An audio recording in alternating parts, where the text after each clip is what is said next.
अहमद पटेल सबसे मिलते थे, जो बात उनके लेवल पे फाइनल हो जाती थी तो वो कर देते थे, लेकिन राहुल जी से तो मिल ही नहीं सकते आप। मुझे लगता है वो नेताओं से मिलना पसंद नहीं करते।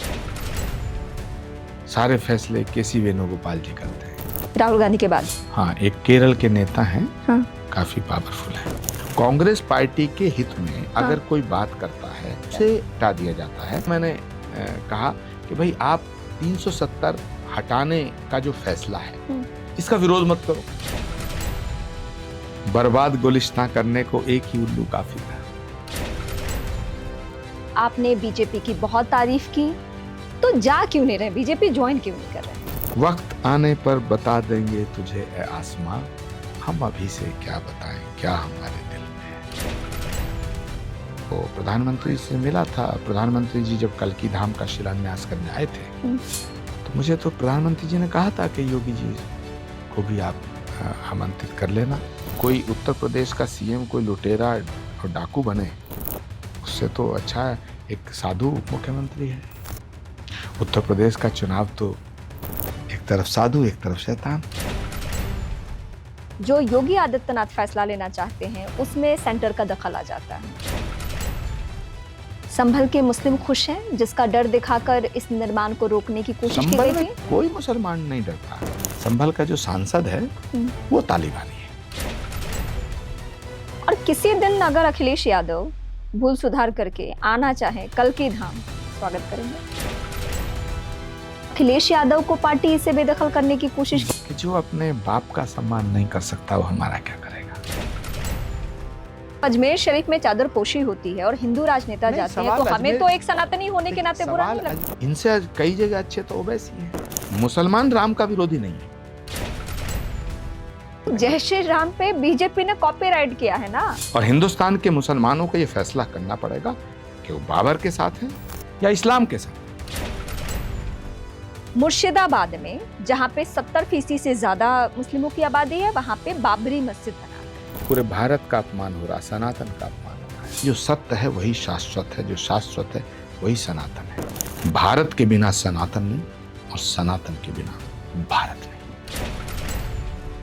मेरे गेस्ट हैं आचार्य प्रमोद कृष्णम, बहुत स्वागत है सर। कांग्रेस पार्टी और बीजेपी का एक फर्क सबसे जो बड़ा नजर आता है मुझे, मैं एक रिपोर्टर के तौर पे भी बहुत सारे राज्यों में चुनावी पैटर्न को कवर की, या फिर जहाँ जहाँ सरकारें टूटती थी वहाँ मैंने देखा कि अगर बीजेपी में कोई फेरबदल हो रहा है, कोई चेहरा चुना जाना है, सीएम का चेहरा डिसाइड होना है, तो पार्टी के कार्यकर्ता बहुत अनुशासित रहते थे। लेकिन अगर यही फेरबदल कांग्रेस पार्टी में होना है, अब मैं 2-4 राज्यों का नाम ले लूंगी, अगर मध्य प्रदेश में ऐसा होने जा रहा है तो 2 खेमों में पार्टी बढ़ जाएगी वहां पे।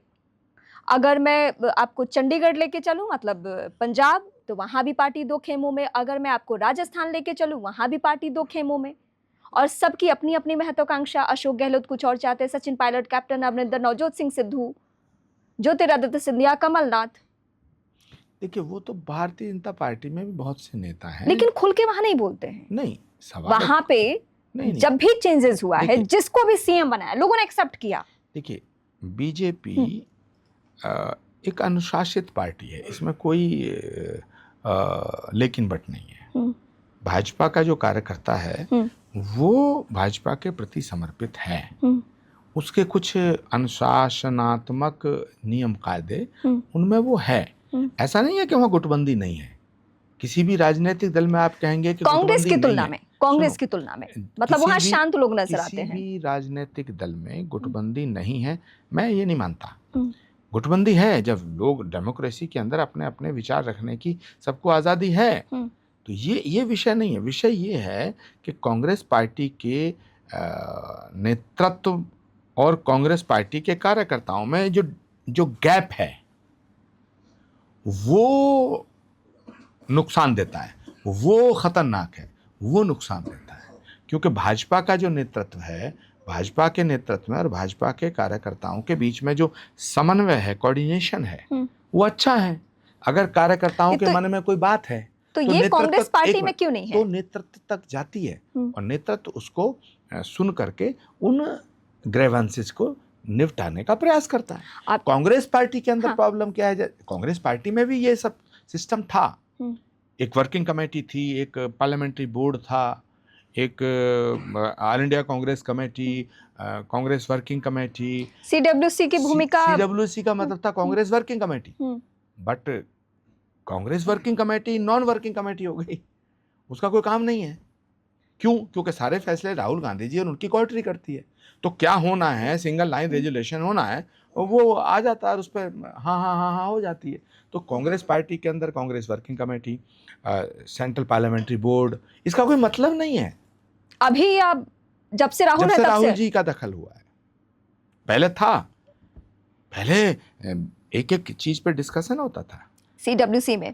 हाँ बिल्कुल, कांग्रेस वर्किंग कमेटी बहुत पावरफुल वर्किंग कमेटी थी।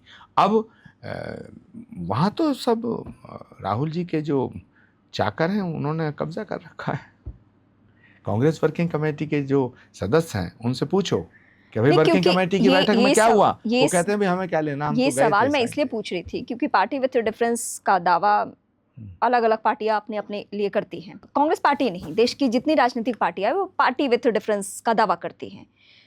बीजेपी को लेकर भी हमने कहा कि गोलबंदी या गुटबंदी वहां भी है, लेकिन आप कोई ऐसा फैसला देखिए जिसमें कार्यकर्ता या हाँ जो फैसला लिया जाता है उसके बारे में कहा जाता है कि हमने कार्यकर्ताओं को ध्यान में रख के ये फैसला लिया। जैसे मैं एक उदाहरण देती हूँ, बीजेपी का राष्ट्रीय अध्यक्ष बनना, नितिन नवीन, दूर दूर तक आज तक कोई डिकोड नहीं कर पाया कि उनकी ऐसी कौन सी काबिलियत है, ऐसी कौन सी खासियत है जिस पैमाने में फिट करते हुए उन्हें रखा गया, जबकि बीजेपी में भी एक के बाद एक तजुर्बा वाले, एक्सपीरियंस वाले नेता हैं, वहां एक आवाज नहीं उठी। अब इसी फैसले को अगर मैं कांग्रेस पार्टी में लेकर आती हूँ, वहां बवाल मच डालना था, 5 चेहरा रूठ के चले जाते, शायद हो सकता है वो पार्टी विरोधी गतिविधियों में शामिल हो जाते। नहीं रीमा जी, मैं कांग्रेस पार्टी का दोष नहीं मान रहा हूँ। हाँ। कांग्रेस पार्टी में भी मल्लिकार्जुन खड़गे का चुनाव हुआ, शशि थरूर चुनाव लड़े, मल्लिकार्जुन खड़गे इलेक्टेड प्रेसिडेंट हो गए। हाँ। मगर जो काम करने का तरीका है उसमें बहुत अंतर है। कांग्रेस पार्टी को जो लोग चला रहे हैं, जो कांग्रेस पार्टी का शीर्ष नेतृत्व है और जो भाजपा का शीर्ष नेतृत्व है, उनमें, उनके काम करने के तरीके में, उनके सोच में, उनके डिवोशन में, उनका डेडिकेशन में, पार्टी के प्रति समर्पण में, वो अंतर है। तो बीजेपी को जो लोग चला रहे हैं, बीजेपी का जो शीर्ष नेतृत्व है, उनका डेडिकेशन पार्टी के प्रति है, लेकिन कांग्रेस पार्टी को जो लोग चला रहे हैं उनका डेडिकेशन कांग्रेस के प्रति नहीं है, उनका डेडिकेशन अपने प्रति है, अपने गुट के प्रति है। तो ये एक बेसिक डिफरेंस है बीजेपी और कांग्रेस में। कांग्रेस पार्टी, जब कांग्रेस पार्टी के, मुझे लगता है कि सोनिया गांधी जी का जब समय कार्यकाल था, उस वक्त भी कुछ लोग थे जो बहुत पावरफुल थे, जैसे अहमद पटेल थे तो बहुत पावरफुल थे। एंड अहमद पटेल के बारे में कहा जाता था कि वो कह रहे हैं मतलब सोनिया जी कह रही हैं। नहीं, वो ठीक है, वो उनके विश्वसनीय थे। हाँ, मतलब लेकिन मैं दूसरे सेंस में नहीं कह रही हूँ, मैं ये कि वो उनका इतना पावर, इतना दबदबा था। लेकिन अहमद पटेल सबसे मिलते थे, अहमद पटेल सबसे बात करते थे। अहमद पटेल जो बात उनके लेवल पे फाइनल हो जाती थी तो वो कर देते थे, कुछ कांग्रेस प्रेसिडेंट के ऊपर छोड़ देते थे। लेकिन उस समय भी एक ऐसा पॉलिटिकल लोगों का ग्रुप था जिसमें पी चिदम्बरम थे, जिसमें दिग्विजय सिंह थे, जिसमें एक एंटोनी थे, और जनार्दन द्विवेदी थे, महाराष्ट्र से भी कुछ बड़े बड़े नेता थे जो एक मुद्दों पर बात करते थे, एक डिस्कशन करते थे, फिर बातें छन के आती थी, फिर वो फैसले में तब्दील होती थी। लेकिन राहुल जी से तो मिल ही नहीं सकते आप। जितने भी बड़े नेता हैं, किसी से भी पूछो तो वो कहेगा भी राहुल जी को मैं 1 साल पहले मैंने कोशिश की, मैं अभी तक नहीं मिल पाया। तो राहुल गांधी मिलते क्यों नहीं हैं? ये तो राहुल गांधी जी बताएंगे। ये शिकायत हिमंता से शुरू होकर पता नहीं कितनों तक की है। अभी आपने बताया ना कि उनसे कोई मिलने जाता है तो बिस्किट खिलाते हैं, डॉगी लेके बैठ जाते हैं। हाँ, तो जिनसे उन्हें मिलना है उनसे मिलेंगे। मतलब वो समय भी देंगे तो डॉगी साथ में रहेगा। मुझे लगता है राहुल जी नेताओं से मिलना पसंद नहीं करते। वो या तो भारत में रहेंगे चुनावी रैलियों में या सीधे विदेश जाएंगे। मुझे लगता है वो नेताओं से मिलना पसंद नहीं करते। तो अब वो तो राजनेता है, राजनीति कर रहे हैं, तो नेताओं से नहीं मिलेंगे तो कैसे चलेगा? यही कांग्रेस की विडंबना है कि जो नेक्स्ट टू राहुल गांधी कौन है, जिस हम अहमद पटेल का अगर जिक्र कर रहे थे, अगर मैं आज की तारीख में आपसे कोई अहमद पटेल जैसा नाम चाहूँ कांग्रेस पार्टी में, कोई है राहुल गांधी के बाद? मैं पद पे नहीं जा रही हूँ कि मल्लिकार्जुन खड़गे राष्ट्रीय अध्यक्ष हैं तो मुझे ज़्यादा नहीं मालूम है, लेकिन जो लोग बताते रहते हैं, जो चर्चाएं सुनने में आती हैं, तो कहते हैं कि सारे फैसले केसी वेणुगोपाल जी करते हैं राहुल गांधी के बाद। हाँ, एक केरल के नेता हैं, हाँ, काफ़ी पावरफुल हैं, तो वो राहुल जी के विश्वसनीय हैं, सबसे भरोसेमंद केसी और- वेणुगोपाल। हाँ, और 4-5 ऐसे लोग हैं जो केसी वेणुगोपाल जी और वो मिल करके ही सारे फैसले करते मतलब ये हैं। चेन सिस्टम है कि तो- कुछ लोग हाँ। जाकर किसी मुद्दे पे केसी जी के पास और पहले बात पूरी- पहुंचा और रहे हैं, वो कांग्रेस- राहुल जी को डिस्कस और करेंगे। कांग्रेस पार्टी के सारे नेता इस कोठरी से दुखी हैं, ये सब चाहते हैं कि ये हटें, केसी वेणुगोपाल भी नहीं वो तो सबसे ज्यादा पावरफुल है। तो अगर बाकी नेताओं से अगर राजा इनके गलत बारे में फैसला ले पूछो- रहा है तो जो नेक्स्ट टू राजा है नहीं, आप फिर थोड़ा तो- सा इसको हाँ। थोड़ा अपने तरीके से समझना चाहती हैं या मुझसे वो कहलवाना चाहती हैं। राजा गलत फैसले ले रहा है या नहीं, मैं एक राजा से- उदाहरण दे रही या राजा से गलत फैसले कराए जा रहे हैं, ये दोनों एक जैसी बातें हैं। गलती फिर इसमें नई बात निकली। नहीं, बिल्कुल, क्योंकि अगर मान लीजिएगा जैसे अभी जो मैं आपसे समझ रही थी कि राजा गलत फैसला ले रहे हैं और वो अपने जो भी उनके सिपा सलार है उनको कन्वे कर रहे हैं, आपने कहा कि नहीं, सिपा सलार भी गलत फैसले लेकर राजा को बता रहे हैं और फिर राजा की तरफ से वो देखिए, फैसला आ रहा है। अगर राजा ने कोई गलत फैसला लिया और राजा को पता चल गया कि ये सलाहकारों ने तुझे गलत दिशा दी, तो उन सलाहकारों को हटा देना चाहिए। अब वो सलाहकारों को हटाया नहीं जा रहा और ताकत दी जा रही है, तो फिर तो पूरा का पूरा वो तो इस पूरी अवा खराब हुआ ना। पूरी कहानी से नाम केसी वेणुगोपाल जी का ही आ रहा है। नहीं, मैं विचारों को उनको क्यों दोष दूं? अगर उनके फैसले से कांग्रेस डूब रही है तो फिर राहुल जी को उन्हें हटा देना चाहिए। लेकिन जितने भी कांग्रेस के नेता हैं, बड़े बड़े नेता, वो सब कह रहे हैं इस बात को कि भाई केसी वेणुगोपाल को हटाया जाए, फलाने को हटाया जाए, ढिमाके को हटाया जाए, राहुल गांधी को बदला जाए, लेकिन कुछ नहीं हो रहा है। तो इसमें मैं क्या कर सकता हूँ? कांग्रेस पार्टी के हित में अगर कोई बात करता है तो उसे हटा दिया जाता है। उसे इसलिए हटा दिया जाता है कि उसे कहा जाता है राहुल गांधी का विरोधी है। अब मुझे बताओ, मैंने 2 बातें कही कि भाई प्रियंका गांधी को कांग्रेस का चेहरा बना दो तो पार्टी मजबूत होगी। ये पार्टी लाइन के खिलाफ कहाँ था? नहीं, ये पार्टी को मजबूत करने वाली बात है। मैंने दूसरी बात कही कि भाई राम मंदिर के निमंत्रण को मत ठुकराओ। हाँ। इससे हिंदुओं में ऐसा संदेश जाएगा कि कांग्रेस राम विरोधी है। तो गया? ये तो कांग्रेस पार्टी के हित में बात थी। हाँ। अब मुझे बताओ, ये कौन सा पार्टी विरोधी काम था मेरा? तीसरा मैंने कहा कि भाई आप 370 हटाने का जो फैसला है इसका विरोध मत करो। चलिए, अब इस पे ही हम बात करते हैं। आप कह रहे हैं कि राम मंदिर का आमंत्रण, तो 370 को हटाने का फैसला देश के हित में है, इसका विरोध मत करो। अगर आप 370 के पक्ष में खड़े होगे तो पूरे देश में ये मैसेज जाएगा कि आप एंटी नेशन हो गए, क्योंकि 370 को हटाने का फैसला जो लिया सरकार ने, उसका समर्थन देश के हर व्यक्ति ने किया और ये पहले से तय था। कश्मीर में भी 70% से ज्यादा लोगों ने 370 हटाने के फैसले का स्वागत किया। पूरा देश तो था ही एक। हाँ। उसमें हिंदू मुसलमान भी नहीं है। मुझे तो कितने मुस्लिम बहन भाइयों ने कहा कि 370 हटाने का फैसला ठीक है। तो क्या कई दफा सिर्फ नहीं, नरेंद्र मोदी का विरोध करना है, बीजेपी का विरोध करना है, इसको लेकर भी ऐसे फैसलों का विरोध होता है जो देश हित से जुड़े हुए होते हैं? नहीं रीमा, मुझे बताओ हाँ। कि मैंने ये बातें कही, इसमें कौन सी बात है जो कांग्रेस के खिलाफ है? ये बातें तो वो बातें हैं कि जिससे कांग्रेस को मजबूती मिलती। ऐसे ही जो देश के हित में बात करता है, कांग्रेस के हित में बात करता है, उसे हटा दिया जाता है। तो राजा ये चाहता है ना कि मेरे खिलाफ कोई ना बोले, मैं जो कह रहा हूं उसमें हामी भरे। क्या ये है? एक कहावत है, अंधेर नगरी चौपट राजा। ये कांग्रेस की हालत है। बर्बाद गुलिस्तां करने को एक ही उल्लू काफी था। हर शाख पे उल्लू बैठा है, अंजाम में गुलिस्तां क्या होगा? तो अंजाम तो हम सब देख रहे हैं। तो जो आप देख रहे हैं वो उसी का फायदा भारतीय जनता पार्टी को मिल रहा है। आप तकरीबन 2 साल से, जब से राम मंदिर का फैसला आया और आमंत्रण आपको दिया गया और पार्टी को भी, और जो आपने स्टैंड लिया, उसके बाद से आपको पार्टी ने हटाने का फैसला लिया। उसके बाद से और उसके पहले से भी आप नरेंद्र मोदी के मुरीद, आपने बीजेपी की बहुत तारीफ की, तो जा क्यों नहीं रहे? बीजेपी ज्वाइन क्यों नहीं कर रहे हैं? देखिए, मैंने नरेंद्र मोदी जी की कोई तारीफ नहीं की। हम्म। नरेंद्र मोदी के फैसले तारीफ के काबिल हैं तो उनकी तारीफ करनी चाहिए।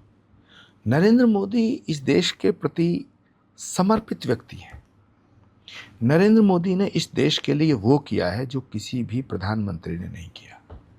सभी प्रधानमंत्रियों का लेकिन मैं चर्चा सम्मान तो करता होती हूं। है नेहरू जी की, इंदिरा गांधी की, नेहरू जी का, इंदिरा अटल जी जी का की, भी पूरा सम्मान राजीव है। गांधी, सबका सम्मान है। सबने अपने अपने तरीके से इस देश की सेवा की। लेकिन नरेंद्र मोदी जी ने इस देश की बहुत गंभीर बीमारियों का इलाज किया जो बाकी प्रधानमंत्रियों से नहीं हुआ। जैसे राम मंदिर का फैसला 500 साल की बीमारी थी। ओके। 370 को हटाने का फैसला बहुत जो बड़ी बीजेपी बीमारी का थी। इनिशियल टाइम का मैनिफेस्टो का था। सुनिए, 3 तलाक का फैसला, ये भी बहुत बड़ी बीमारी थी। ऐसा मुद्दा जो कोई टच नहीं करना चाहता था, वो सब हमारी तमाम मुस्लिम बहनों को उससे बड़ी दिक्कत थी।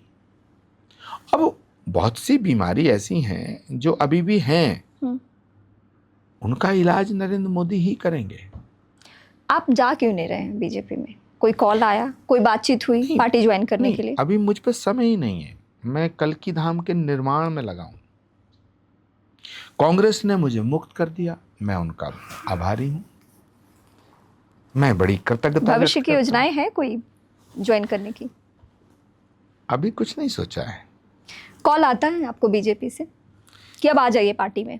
कई लोगों से बातचीत होती रहती है। नहीं, अभी उन सबको मालूम है कि नहीं, राजनीति करने के लिए और राजनीति में रहने के लिए किसी पार्टी का सदस्य होना जरूरी थोड़ी है। प्रत्येक व्यक्ति राजनीति करने का अधिकार रखता है।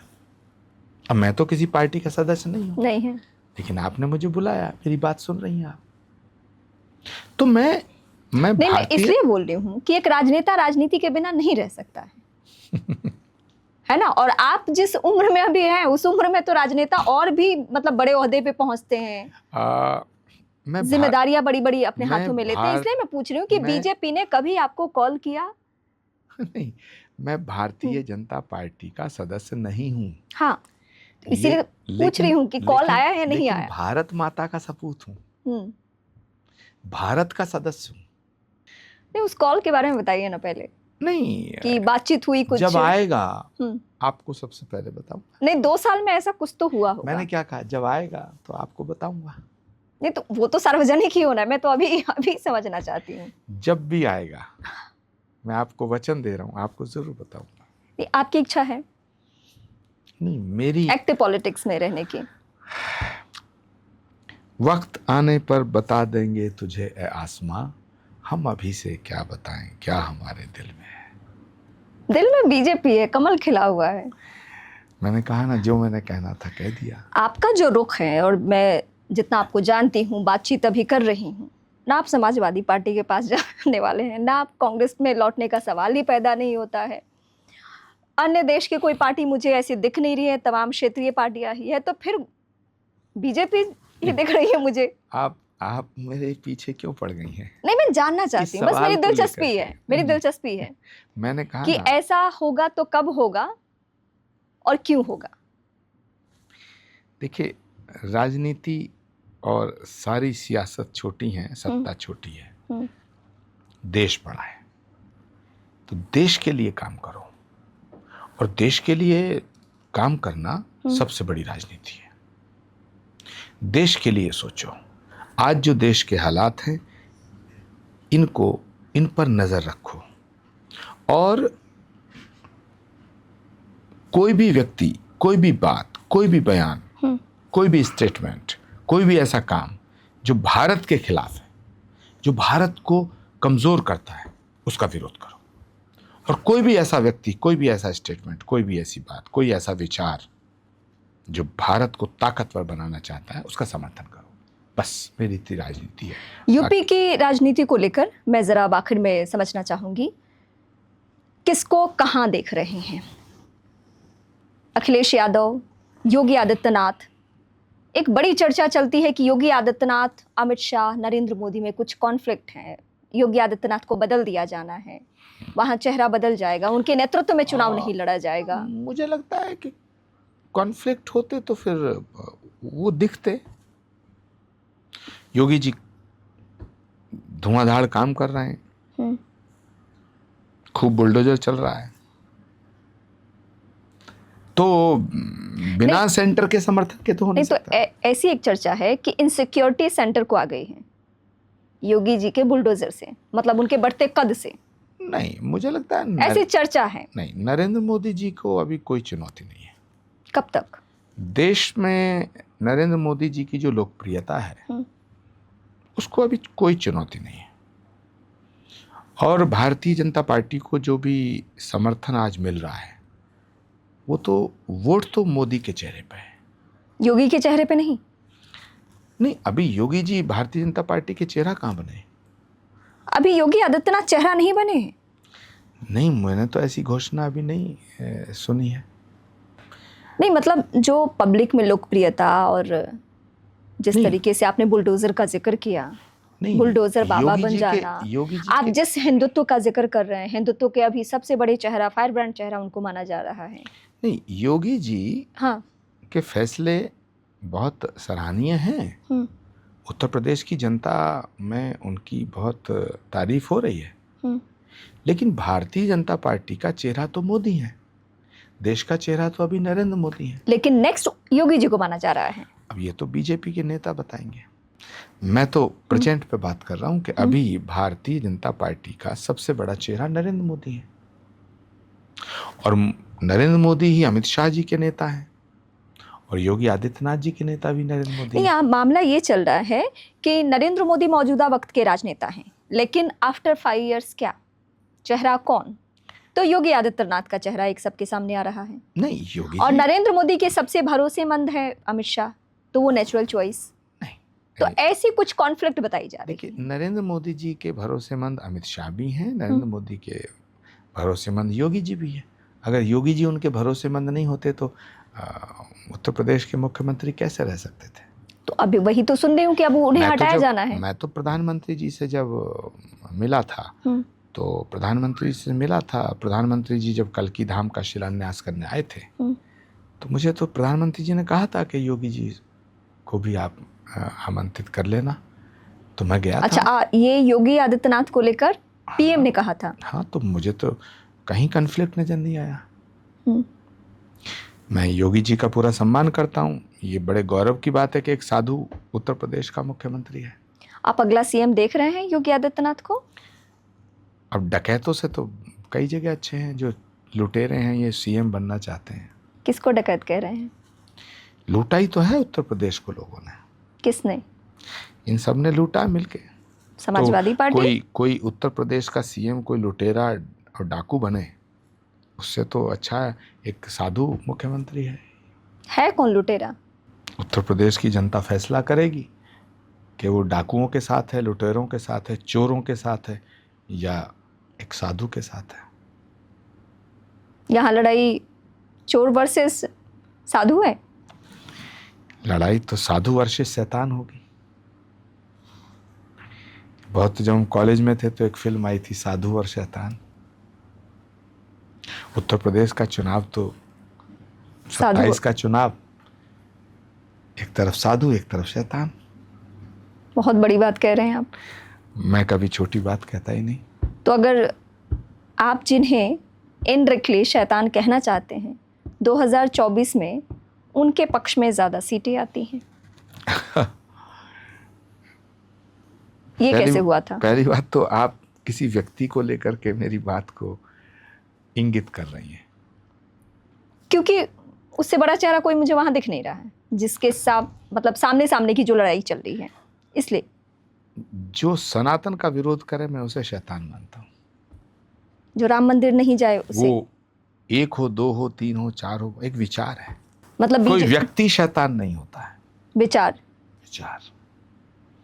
तो जो सनातन का विरोध करे और हिंदू और मुसलमानों को डिवाइड करे, हिंदुओं को डिवीजन, हिंदुओं को बांटना चाहे, हिंदुत्व को खत्म करना चाहे, राम का विरोध करे, मैं उसे शैतान नहीं कहता हूं। और इसीलिए मैं 2024 के चुनाव का जिक्र कर रही थी। तो फिर वहां अगर बीजेपी को लेकर ऐसा लोगों के मन में है तो फिर एक बात 2024 में आपको नुकसान बताऊं क्यों? मैं क्योंकि 27 अब करीब है, एक बात तो 27 का समीकरण मैं समझ रही हूँ आपसे। जनता कभी कभी शैतानों को भी जिता देती है। क्यों? भोली है जानबूझकर ना, भोली है कि एक बार हम शैतान जिताकर देखते हैं। उन्हें पता नहीं लगता कि वो शैतान है, अच्छा, पहचान नहीं पाती, आप ये कह रहे पहचान हैं। नहीं पाते, कंफ्यूज हो जाते हैं कभी कभी, क्योंकि ये लोग बड़े शातिर हैं और ये बहुत बड़ा गैंग है, पूरे देश में फैला हुआ है। 2024 के चुनाव में ये लोग लूटने के लिए तड़प रहे हैं, एक सत्ता से दूर हैं, इसीलिए तड़प रहे हैं। ये एकदम विचलित है, व्याकुल है कि कैसे ही सत्ता मिल जाए एक बार, फिर लूटें लूटें लूटें लूटें। बस जाति के नाम पे टूटे हिंदुत्व, भाषा के नाम पे टूटे, अगड़े पिछड़े के नाम पे तोड़ो तोड़ो तोड़ो तोड़ो, काटो काटो बांटो। राम मंदिर का उद्घाटन होता है, उसके बाद लोकसभा चुनाव यूपी में। सबको लगा बीजेपी को बहुत फायदा पहुंचेगा, लेकिन नुकसान होता है। सीटों की संख्या कम हो जाती है 2019 की तुलना में और अयोध्या हार जाते हैं। और उसी राज्य में जहां पे राम मंदिर आंदोलन से, राम मंदिर मूवमेंट से बीजेपी को सबसे ज्यादा फायदा हुआ, उस मंदिर के उद्घाटन के बाद, राम लला के स्थापित होने के बाद विधानसभा का चुनाव होने जा रहा है। जब कुटिया से सीता मैया निकली तो उन्हें थोड़ी पता था ये राक्षस है। वो तो भिक्षाम देही भिक्षाम देही, उन्होंने सोचा कि भाई ठीक है। तो जनता को बाद में समझ आता है। तो जो 2024 का डेंट है बीजेपी का, तो वो 27 में पूरा हो मैया जाएगा। की तरह निर्मल है। यूपी की जनता तो जागरूक है ना। मैंने कब कहा कि जागरूक? सीता भी जागरूक थी। भोला होना और जागरूक होना ये दोनों कॉन्ट्राडिक्टरी थोड़ी हैं। हाँ, शातिर होना और भोला होना दोनों एक दूसरे अलग बातें हैं। तो जनता जागरूक है लेकिन फिर भी भोली है। जनता तो आ जाती है कभी कभी बहकावे में। तो मुझे लगता है 2027 में वो सोच समझ के फैसला करेगी, क्योंकि उत्तर प्रदेश को जिन हालातों से मुक्ति दिलाई है बीजेपी की सरकार ने, योगी जी के मुख्यमंत्री रहते हुए, वो बहुत बड़ी बात है। बेटियां सुरक्षित नहीं थी, बहनें सुरक्षित नहीं थी। पहले की सरकारों में सरेआम लुटेरों और माफियाओं का राज था। तो ये एक बहुत बड़ी उपलब्धि है उत्तर प्रदेश के लिए, और ये तभी संभव हो पाया जब प्रधानमंत्री नरेंद्र मोदी के नेतृत्व में योगी आदित्यनाथ जी ने अच्छे काम किए। आप बार बार कह रही थी कि कन्फ्लिक्ट है, कन्फ्लिक्ट है। अगर कन्फ्लिक्ट होता तो योगी जी इतना बड़ा काम नहीं कर सकते थे। बिना सेंटर की सपोर्ट के कोई चीफ मिनिस्टर कुछ ऐसे फैसले होते हैं बीच बीच में जिसको लेकर ऐसा माना जाता है कि योगी के नेतृत्व में जो मतलब नरेंद्र मोदी और अमित शाह के पसंदीदा चेहरे हैं, उनको ज़्यादा वहाँ पे वैल्यू नहीं मिलती है। कई दफ़ा ऐसा होता है कि जो योगी आदित्यनाथ फैसला लेना चाहते हैं उसमें सेंटर का दखल आ जाता है। मुझे कुछ भी नहीं पता। आप संभल में रहते हैं। बीजेपी के भीतर क्या संभल वो जगह है जहाँ भगवान का अवतार होगा। पुराणों में लिखा है कि संभल ग्राम मुखस्य ब्राह्मणस्य महात्मना भवने विष्णु यशस्य कल की प्रादुर्भविष्यति। संभल ग्राम मुखस्य, ये संभल के एक गांव में और लगभग 24 कोस यानी 50 किलोमीटर के रेडियस में संभल जो क्षेत्र है, गंगा और राम गंगा के मध्य में बसा हुआ ये संभल क्षेत्र, इसमें एक गांव में भगवान का अवतार होगा। तो जिस जगह भगवान का अवतार होगा उस धरती पर अवतार से पहले श्री कल्की धाम का शिलान्यास करने भारत के प्रधानमंत्री आए, और अब श्री कल्की धाम बन रहा है, निर्माण हो रहा है। संभल को नई पहचान देने का काम भारत के यशस्वी प्रधानमंत्री नरेंद्र मोदी ने किया। किसी दिन अखिलेश यादव ने भूल सुधार किया। संभल को लोग जानते थे, लेकिन हड्डियों के लिए, गौकशी के लिए, हम्म, हिंदू मुस्लिम दंगों के लिए, कॉन्फ्लिक्ट के लिए, दंगों के लिए, कॉन्फ्लिक्ट नहीं, राइट्स के लिए। सैकड़ों हजारों लोग मारे जा चुके हैं संभल में, कम्युनल राइट्स हुए। संभल को जानते थे एक तरह से कि ये ऐसा जनपद है, ऐसा क्षेत्र है जहां घोर अधर्म है, लेकिन संभल को नई पहचान देने का काम किया भारत के यशस्वी प्रधानमंत्री नरेंद्र मोदी ने। जब 2024 में भारत के प्रधानमंत्री कल्की धाम का शिलान्यास करते हैं, कल्की धाम के शिलान्यास के बाद संभल को एक नई पहचान मिली। अब संभल की पहचान है धार्मिक स्थान के रूप में, तीर्थ स्थल के रूप में, भारत का सबसे बड़ा गर्भगृह बन रहा है। अब संभल की गलियों को संवारा जा रहा है। मुस्लिम खुश है वहां संभल के? मुख्यमंत्री योगी आदित्यनाथ जी को संभल के मुस्लिम मैं खुश है? बधाई देना चाहूंगा, उनकी सराहना करना चाहूंगा कि उन्होंने पुराने तीर्थों को, उनका जीर्णोद्धार करने का जो फैसला लिया, ये सराहनीय कदम है। लेकिन संभल को जो नई पहचान देने का काम किया वो भारत के प्रधानमंत्री ने किया। मैं कुछ और पूछ रही थी, संभल के मुस्लिम खुश हैं जिसका डर दिखाकर इस निर्माण को रोकने की कोशिश की गई थी? कोई मुसलमान नहीं डरता। संभल के सारे मुसलमान, एक व्यक्ति को छोड़ के, संभल का जो सांसद है वो तालिबानी है अभी भी। हाँ, उनके दिल में तालिबान धड़कता है, पाकिस्तान धड़कता है। तो वो वहां के लोगों को गुमराह करते हैं, ऐसा आप कहना चाहते हैं? वो वहां के मुसलमानों को बिल्कुल डरा के रखना चाहते हैं, जबकि संभल में ना हिंदू डरा हुआ है ना मुसलमान डरा हुआ है। हाँ, कुछ लोग डराने की कोशिश कर रहे हैं। कुछ लोग हिंदुओं को डराते हैं कि जब सरकार बदल जाएगी तो तुम्हारा क्या होगा। हाँ, कुछ लोग आज मुसलमानों को भी डराना चाहते हैं। क्या आपको लगता है कि अगर सरकार 2027 में चेंज हो जाए तो ये निर्माण कार्य रुक सकता है? हाँ, उनके इरादे हैं कि अगर उत्तर प्रदेश की सरकार बदलती है तो राम मंदिर का भी रिव्यू किया जाए, कल्की धाम पे फिर पाबंदी लगा दी जाए, जहां पर निर्माण कार्य है वही रोक दिया जाए। अब शैतान तो शैतानियत की बातें करेंगे।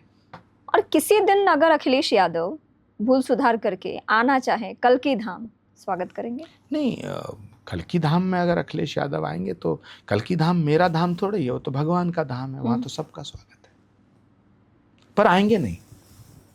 आपको मुझे लगता है कि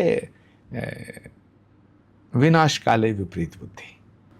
राहुल गांधी जी, क्योंकि राम मंदिर को लेकर जब उनसे सवाल पूछा जाता है, राहुल जी के साथ रह करके अखिलेश जी भी थोड़े थोड़े वैसे ही हो गए, लगभग। उन्हें भी हिंदू राम और जय श्री राम, कल्की धाम, इन शब्दों से उन्हें भी थोड़ी थोड़ी। नहीं, जब राम मंदिर के बारे में उनसे पूछा जाता है तो उन्होंने कभी नहीं कहा कि मैं नहीं जाऊंगा, वो कहते हैं मैं जाऊंगा, मैं जाऊंगा। इसी तरीके से अगर आपके कल्की धाम आते हैं, नहीं, उन्हें जाना चाहिए। उनका परिवार अच्छा परिवार है। नेताजी बहुत अच्छे व्यक्ति थे। उन्होंने पार्टी को बड़ी मेहनत से खड़ी किया, लेकिन वहाँ भी बड़ा फजीता है। अखिलेश यादव जी का जो पूरा का पूरा कार्यकाल है वो भी सवालों के घेरे में तो है। जिन लोगों ने, जिन नेताओं ने पार्टी को खड़ा करने में अपना खून पसीना दिया, उनको बेइज्जत तो किया गया, उनको बेइज्जत किया गया। समाजवादी पार्टी के बड़े बड़े नेताओं को बेइज्जत किया गया, खुद अपने चाचा को बेइज्जत किया। लेकिन उस समय अगर कहानी को हम पलट दें तो ऐसा भी तो हो सकता है ना कि अखिलेश यादव को पार्टी से बेदखल करने की कोशिश की गई। भारत की जो विचारधारा है वो भारत गांव में बसता है, और गांव के लोग और गांव की जो विचारधारा पता है क्या है, कि जो अपने बाप का सम्मान नहीं कर सकता वो हमारा क्या करेगा। तो आप ये कहना चाहते हैं कि 2017 की जो हार थी वो, मैं कुछ नहीं कहना चाहता, जो हकीकत है मैं वो उस पर बात कर रहा हूँ। गांव में एक कहावत है कि जो अपने बाप का नहीं हुआ हमारा क्या होगा। लेकिन अखिलेश यादव तो ये भी कहते हैं ना, या उनके, मैं किसी की बात ही नहीं कर रहा। आप बस इशारा कर रहे हैं। मैं कोई इशारा नहीं कर रहा, मैं साफ साफ कह रहा हूँ। गांव में एक कहावत है, जो अपने बाप की इज्जत नहीं कर सकता वो हमारी क्या करेगा। तो पारिवारिक लड़ाई का असर अभी 2027 तक चलने वाला मैं है। किसी की बात ही नहीं कर रहा, इसका क्या होगा, क्यों होगा, क्या होगा, ये मैं उस पर मैं कोई बात नहीं कर रहा, मैं किसी के खिलाफ ही नहीं। आप जिस सोच के खिलाफ आवाज उठा रहे हैं, आपने कहा कि अखिलेश यादव राहुल के साथ रह के वैसे ही कदम उठाने लगे हैं, उनको भी हिंदुत्व से चिढ़ है या राम से परेशानी है। मुलायम सिंह यादव क्या सोचते थे, उनकी राजनीति कैसी थी, क्योंकि उनके ऊपर तो उससे भी बड़ा आरोप लगा कि कारसेवक ऊपर गोलियां चलवाई। उन्होंने जो किया सरेआम किया, छुप छुप के नहीं किया। ये और बड़ी बात है, इसीलिए तो उनको नेताजी कहा गया कि उन्होंने जो किया उसको एक्सेप्ट किया कि हाँ मैंने ये स्टेप उठाया। यस, उन्होंने कहा कि अगर और भी 100-200 लोग मारे जाते तो मुझे कोई अफसोस नहीं होता। ये मुलायम सिंह जी ने कहा, नेताजी ने कहा। कारसेवकों के लिए जब उनसे सवाल हुआ, ये सवाल उठा, तो उन्होंने कहा कि हाँ मैंने किया, तो इसीलिए तो उनको नेताजी कहा गया। लेकिन ऐसा फैसला तो कोई इन्होंने लिया नहीं। आपने कहा कि वो खुलकर करते थे और कोई और खुल के नहीं करता है। जो खुलकर करता है वो अच्छा होता है, जो छुप छुप के करता है वो शातिर होता है। यानी जो कल्कि धाम वाला कॉन्फ्लिक्ट है, अखिलेश यादव ने जो पाबंदी लगाई थी, वो कहीं ना कहीं आपके मन में रह गया है। नहीं, मेरे नहीं, करोड़ों हिंदुओं के मन में है। भगवान के होने वाले अवतार का धाम बन रहा है, ये तो बड़े सौभाग्य का विषय था, बड़े गौरव का विषय था। और भगवान तो अखिलेश जी के भी हैं, राम जितना हमारे हैं उतने समाजवादी के भी हैं। हम तो कह रहे हैं भगवान कल्कि का धाम जितना हमारा उतना उनके लिए भी है, लेकिन कल्कि धाम पे पाबंदी लगाई गई। क्या यूपी के मुस्लिमों को, अगर अखिलेश यादव चले जाते हैं राम मंदिर या कल्कि धाम आपके पास चले आते हैं, तो यूपी के मुस्लिमों को बुरा लग जाएगा? नहीं, मैंने तो पहले भी एक उदाहरण दिया, मुझे नहीं लगता कि जब अजमेर शरीफ में चादर पोशी होती है और हिंदू राजनेता जाते हैं, तो हमें तो एक सनातनी होने के नाते बुरा नहीं लगता अजमेर है। शरीफ का नहीं है सवाल। ये है कि इस्लाम में ये साफ कहा है, लकुम दीनों कम वलय दीन, यानी जो हमारा दीन है, हमारा धर्म है, वो हमें, आपका धर्म आपको। जब आप सोचिएगा, इस्लाम की बुनियादी सीख तो यही है, लकुम दीनों कम वलय दीन, हमारा धर्म हमें और आपका धर्म आपको मुबारक हो। इसका मतलब दूसरा धर्म, दूसरे धर्म का सम्मान की बात कर रहा है इस्लाम। तो जब मुस्लिम बुरा मान ही नहीं रहा, तो नेता किससे डर के नहीं जा रहे, चाहे वो राहुल गांधी हो या अखिलेश यादव हो या और भी नहीं जाने वाले राजनेता हो? ये तो इन नेताओं से पूछो, इनसे कई जगह अच्छे तो ओवैसी हैं। वो डंके की चोट पर कहते हैं कि हम शरिया लागू करेंगे, छुप के नहीं। इनसे अच्छे ओवैसी हैं। ये तो आस्तीन के सांप हैं सब। ये मुसलमानों को बेवकूफ़ बना रहे हैं, मुसलमानों को धोखा दे रहे हैं, हिंदुओं से मुसलमानों को दूर कर रहे हैं, हिंदुओं का दुश्मन बनाना चाहते हैं मुसलमानों को। इन्हें कहना चाहिए कि राम मंदिर हम खुद नहीं जाना चाहते, लेकिन हिंदुओं को ऐसा मैसेज देते हैं कि यार हम अगर चले गए, जो इनकी पार्टी के हिंदू नेता उनको ये कहते हैं कि देखो अगर हम राम मंदिर चले गए तो मुसलमान भाग जाएगा। तो हिंदुओं के मन में ये आता है। और ये तो मुस्लिम जबकि सच बात यह है कि मुसलमान राम का विरोधी नहीं है, इक्का दुक्का हो तो हो। जो नेता है वो भी नहीं, जो विधायक सांसद है वो भी नहीं है, बिल्कुल नहीं। समाजवादी पार्टी का कोई नेता कल्कि धाम नहीं आता, डर से, क्योंकि उसे निकाल दिया जाएगा। कल्कि धाम आते ही, बिल्कुल, जो आते थे वो भी नहीं आते। और जब इन नेताओं राम मंदिर भी नहीं जाते। जब इन नेताओं से पूछेंगे तो ये कहते हैं कि हम तो अपने घर में दुक्का पूजा करते हैं, हम हिंदू हैं, तो फिर कल्कि धाम जाने से, राम मंदिर जाने से क्यों डर है? एक और विषय है, चलो राम मंदिर चले जाओ, कल्कि धाम भी आ जाओ, लेकिन जय श्री राम का नारा नहीं लोग लगाएंगे, जय श्री कल्कि नहीं बोलेंगे। तो जय श्री राम पे बीजेपी ने कॉपीराइट किया है ना? नहीं, जय श्री राम बीजेपी के थोड़े ही हैं, जय श्री राम तो हमारे हैं, सबके हैं, जैसे पूरे देश के हैं। जैसे राम मंदिर को लेकर, कल्कि धाम को लेकर, या हिंदू धर्म के और भी जो भी हमारे धार्मिक स्थल हैं, उन सबको लेकर नेताओं के मन में ये आ गया कि ये बीजेपी का है, ये बीजेपी का एजेंडा है, ये बीजेपी की स्ट्रैटेजी है। जय श्री राम लेकर भी ये भारत की संसद भारत की है, भाजपा की? भारत की। तो इसे समझा कि ये तो भाजपा की है, इसलिए तो विरोध किया उसका। तो नहीं, उसमें उन्होंने कहा कि आप इतिहास मिटा रहे हैं, है। आप इस देश का इतिहास मिटा रहे हैं। गलत इस कहा है। मतलब उनके तरफ से जो सुनिए, बातें थी। इतिहास मिटा नहीं रहे, नरेंद्र मोदी नया इतिहास लिख रहे हैं। और इस इतिहास नरेंद्र मोदी ने नया इतिहास लिखा है।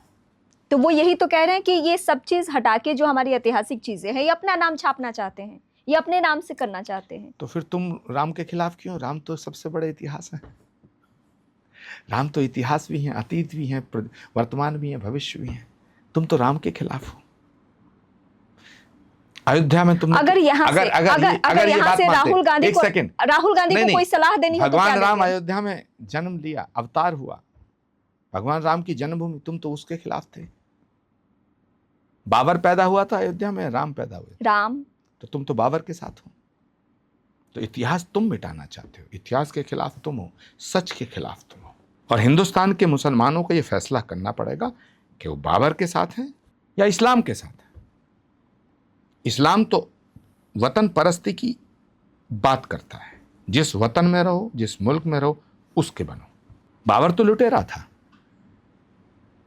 हिंदुस्तान का मुसलमान तो हिंदुस्तान में पैदा हुआ, हिंदुस्तान की मिट्टी में मरेगा। इन नेताओं ने हिंदुस्तान के मुसलमानों को गुमराह किया है। मुस्लिम गुमराह हुए हैं इन नेताओं से 100%। अभी भी कोशिश जारी है। एक बंगाल का सिरफिरा विधायक कहता है बाबरी मस्जिद बनाएंगे। अरे मस्जिद बनाओ, हजारों मस्जिद बनाओ, हम बनवाएंगे। लेकिन जिस सिरफिरे का आप नाम ले रहे हैं, बाबर के नाम पे मस्जिद बनाओगे तो भारत की अस्मिता को तुम चुनौती देना चाहते हो, भारत के अस्तित्व को चुनौती देना। आपने अच्छा हुआ कि आपने उसका जिक्र किया। मेरे जहन में बार बार उसका ख्याल आ रहा था। हुमायूं कबीर के बारे में आप बात कर रहे हैं। हुमायूं कबीर मुर्शिदाबाद में, जहाँ पे 70% से ज्यादा मुस्लिमों की आबादी है, वहां पे बाबरी मस्जिद बना रहा है। और अभी चुनावों के दौरान एक वाकया सामने आता है कि उसकी डीलिंग हुई है बीजेपी से, बीजेपी उसे फंड दे रही है। ये सब वाहियात बातें हैं। तो बाबरी अच्छा ठीक है, अगर मैं इस बात को, ये टीएमसी का आरोप है, वैसे भी ये मेरा स्टेटमेंट नहीं है, टीएमसी जो वहां की राजनीतिक पार्टी है, ममता बनर्जी की पार्टी का ये आरोप है। लेकिन मैं अब इसको दूसरे एंगल से आपसे समझती हूँ कि इस देश में बाबरी मस्जिद क्या है ये सबको मालूम है। यहाँ तक कि देश के सुप्रीम अदालत ने कह दिया कि विध्वंस, उसको ढांचा कहेंगे आप, बाबरी मस्जिद का जिक्र नहीं करेंगे। लेकिन उसी देश में, बंगाल के मुर्शिदाबाद में बाबरी मस्जिद बनता है और उस पर कोई कुछ भी बात नहीं होती है। ममता बनर्जी कहती है कि जब बनेगा तो देखेंगे, बीजेपी खाली घुसपैठिए का मुद्दा, इस पे क्यों नहीं बात होती है कि बाबरी मस्जिद की जरूरत क्या है इस देश में? हमारी आस्था मंदिरों में है, हमारी आस्था सनातन में है, लेकिन हम मस्जिद का, गिरजाघरों का सम्मान करते हैं। लेकिन बाबरी नाम से मस्जिद बनाने से कहाँ दिक्कत है? आप हजारों मस्जिदें बनाओ, लेकिन बाबर के नाम पे मस्जिद बना के भारत की अस्मिता को चुनौती मत दो। बाबर एक लुटेरा था, उसने भारत पे हमला किया। Taimur lung, Babar, Genghis Khan, ये सब अंग्रेज, इन्होंने भारत को रौंदा, भारत पे हमला किया। तो बाबर के नाम पे मस्जिद, तैमूर लंग के नाम पे मस्जिद नहीं बननी चाहिए। अब मुझे नहीं लगता कि तो फिर इसमें एक्शन किसको लेना है, आप बताइए। अगर बाबरी नाम से, बाबर के नाम पर अगर मस्जिद बन रहा है, मैंने फिर अपने व्यूअर्स के सामने मैं क्लियर कर दूं, मस्जिद से कोई परेशानी नहीं है। इस शब्द को लेकर हम डिस्कस कर रहे हैं। वेस्ट बंगाल की सरकार को फैसला लेना चाहिए था, लेकिन उन्होंने नहीं लिया। वेस्ट बंगाल की सरकार यानी ममता बनर्जी बार बार कह रही हैं कि ये बीजेपी फंडेड है। अरे चीफ मिनिस्टर आप हैं, आपको रोक देना चाहिए, पाबंदी लगा देनी चाहिए। आपके सहयोगी अखिलेश यादव तो कल की धाम पे पाबंदी लगाई, जबकि भगवान कल्कि के नाम से धाम मंदिर बन रहा था, पाबंदी लगाई उन्होंने। वो बाबर के नाम पे मस्जिद बना रहा है, आप उस पर पाबंदी नहीं लगा रहे हैं। उसके निर्माण को रोक देना चाहिए। एक उदाहरण मेरे सामने दिया गया कि जिस तरीके से योगी आदित्यनाथ हिंदुत्व के मुद्दे को लेकर आगे बढ़ते हैं, उसी तरीके से ममता बनर्जी मुस्लिमों के तुष्टीकरण के राजनेता के तौर पे उसी तरीके से उभरी हैं। तो क्या ये ममता बनर्जी की स्ट्रैटेजी है कि अगर मैं बाबरी मस्जिद छेड़ने जाती हूँ तो मुझे जो एक मुश्त वोट मिलता है तकरीबन 100 सीटों पर, जिससे हार जीत का फासला तय होता है, वहां उनको नुकसान पहुंच सकता है, और इसलिए बाबरी मस्जिद के मुद्दे पर उन्होंने चुप्पी साधी? ये दुर्भाग्यपूर्ण है अगर वो ऐसा सोचती हैं। नहीं, मैं डिस्कस अगर वो ऐसा सोचती हैं तो ये दुर्भाग्यपूर्ण है, most unfortunate for this country, for our democracy. एक सनातनी होने के नाते, और आपने उस मूवमेंट को भी देखा है, राम मंदिर आंदोलन या बाबरी मस्जिद को लेकर हिंदुओं के मन में क्या रहा है, उसके बाद अगर मैं सिर्फ आपसे पूछूं कि जब आपने ये वाकया सुना कि इस देश में बंगाल के मुर्शिदाबाद में बाबरी मस्जिद का निर्माण हो रहा है, आपके मन में क्या था? देश के करोड़ों हिंदुओं को लगा जैसे वो जख्म जिंदा हुआ। पूरे भारत का अपमान हो रहा, सनातन का अपमान हो रहा है। ममता बनर्जी को इस पर फैसला लेना चाहिए था, लेकिन ये दुर्भाग्यपूर्ण है। उन्होंने तुष्टीकरण की राजनीति चुन करके अपनी सत्ता तक पहुंचने का मार्ग प्रशस्त किया है, लेकिन सत्ता छोटी है रीमा जी, इतिहास कभी आपको माफ नहीं करेगा। और भारत के इतिहास में जिन्होंने भारत को तोड़ने की कोशिश और साजिश की है, उन्हें गद्दार कहा गया है। लेकिन ममता बनर्जी को इस बात से फर्क नहीं पड़ता है। तो अब एक सनातनी होने के नाते मैं आपसे पूछ रही हूँ कि अब इसका विकल्प क्या हो सकता है? क्योंकि बीजेपी कह रही है कि ममता बनर्जी का मुद्दा है, ममता बनर्जी कह रही है कि ये बीजेपी का मुद्दा है, लेकिन इस मुद्दे के बीच में सच्चाई ये है कि मुर्शिदाबाद में बाबरी मस्जिद बन रहा है। अब इसका फैसला बंगाल की जनता को करने दीजिएगा। बंगाल की जनता क्या फैसला करेगी, उसका इंतजार कीजिए। अगर फैसला ममता के पक्ष में आता है तो विकल्प क्या हो सकता है? जनतंत्र में सारी शक्तियां जनता में निहित हैं। अगर जनता कोई गलत फैसला करती है तो उसको भी स्वीकार करना पड़ता है। तो फिर वहां हमारा सनातन आगे नहीं आता है? जैसे आपने कहा कि करोड़ों इस देश के हिंदुओं का अपमान हुआ, उनकी भावनाओं। सनातन ने बहुत जख्म खाए हैं। हजारों साल सनातन को मिटाने की कोशिश होती रही, लेकिन सनातन मिटा नहीं। जानते हो क्यों? क्योंकि जो सत्य है वही शाश्वत है, जो शाश्वत है वही सनातन है।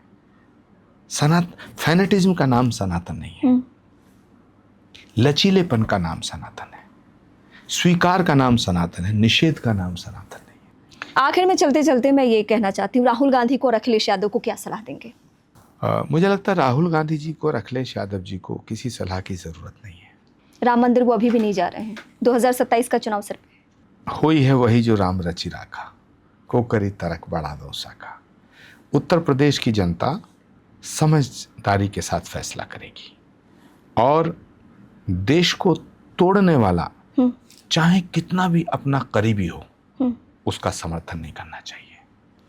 तो जो सनातन का विरोध कर रहा है वो भारत का हितैषी नहीं हो सकता, और जो भारत का विरोधी है वो सनातन का हितैषी नहीं हो सकता, क्योंकि भारत और सनातन दोनों एक दूसरे के साथ जुड़े हैं। भारत के बिना सनातन नहीं और सनातन के बिना भारत नहीं। बहुत शुक्रिया हमें समय देने के लिए, बहुत शुक्रिया। धन्यवाद, आभार। Thank you.